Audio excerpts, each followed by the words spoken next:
Hi hello అందరికీ నమస్తే. వినాయక స్వామికి, గణపతి స్వామికి గరిక అంటే ఎందుకు ఇష్టం? దీని వెనుక ఉన్న కథేంటో తెలుసుకుందామా? వినాయకునికి గరిక పూచలంటే ఎంతో ఇష్టం. ఎన్ని రకాల పత్రాలు, పుష్పాలతో పూజించినప్పటికీ గరిక లేకుండా విఘ్నేశ్వర స్వామి లోటుగానే భావిస్తారు. పురాణాల ఆధారంగా అసలు వినాయకుడికి గరిక అంటే ఎందుకు ఇష్టమో చూద్దాము. పూర్వంలో అనలాసురుడు అనే రాక్షసుడు నిప్పును పుట్టించి లోకాన్నంతా దహింపసాగాడు.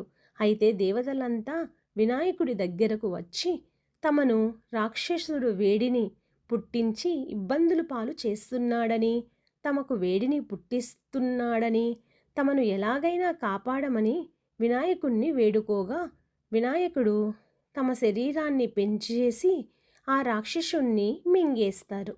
అందుకు వెంటనే వినాయకుడు నుండి వేడి మొదలవుతుంది. అందుకు చంద్రుడు వచ్చి మంటను తగ్గిస్తానంటూ వినాయకుని తలపై నిలబడ్డారు. అయినా కూడా తగ్గలేదు. విష్ణుమూర్తి తన కమలాన్ని ఇచ్చారు. పరమశివుడు పామును గణేశుని పొట్ట చుట్టూ కట్టారు. అయినా వేడి తగ్గలేదు.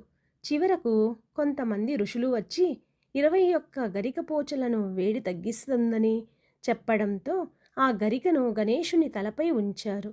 అయితే వెంటనే వినాయకుడికి వేడి తగ్గిపోయింది.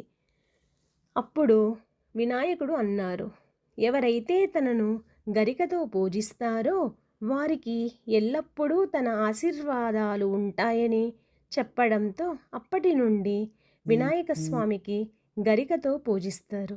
అందుకనే గణపతి స్వామికి గరిక అంటే చాలా ఇష్టం. Thank you so much.